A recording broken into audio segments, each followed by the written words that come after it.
L'histoire d'Abdullah ibn Mas'ud, le berger devenu érudit de l'islam.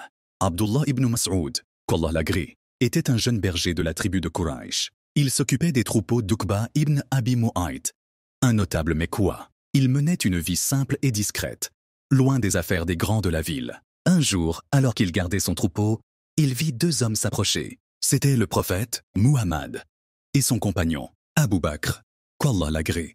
Ils avaient quitté la Mecque et marchaient depuis un moment. Fatigués et assoiffés, ils demandèrent à Abdullah, « Oh jeune homme, peux-tu nous donner un peu de lait de tes brebis ?» Abdullah répondit, « Je ne peux pas.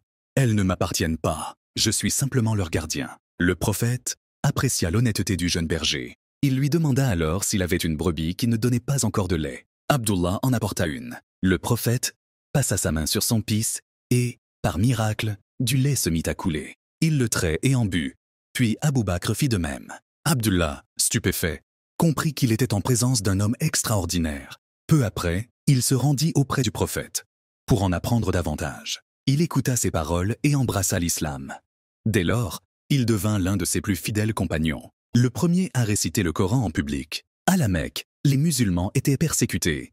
Mais cela ne découragea pas Abdullah. Un jour, il décida de réciter le Coran à voix haute devant la Kaaba, bien que les Quraysh s'opposaient violemment à l'islam.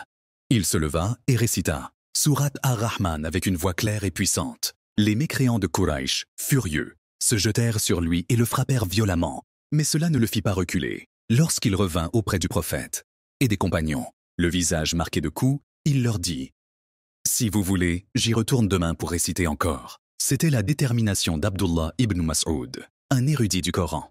Abdullah ibn Mas'ud devint l'un des plus grands savants du Coran.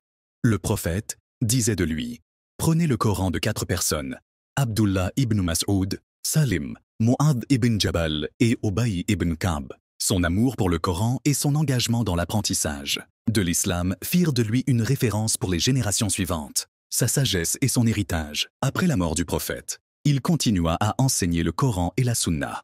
Son savoir était si vaste que même les compagnons plus âgés venaient apprendre de lui. Il vécut humblement jusqu'à la fin de sa vie, et son influence sur l'islam reste immense. Ainsi, l'histoire d'Abdullah ibn Mas'ud nous montre qu'un simple berger, avec sincérité et courage, peut devenir un des plus grands érudits de l'islam.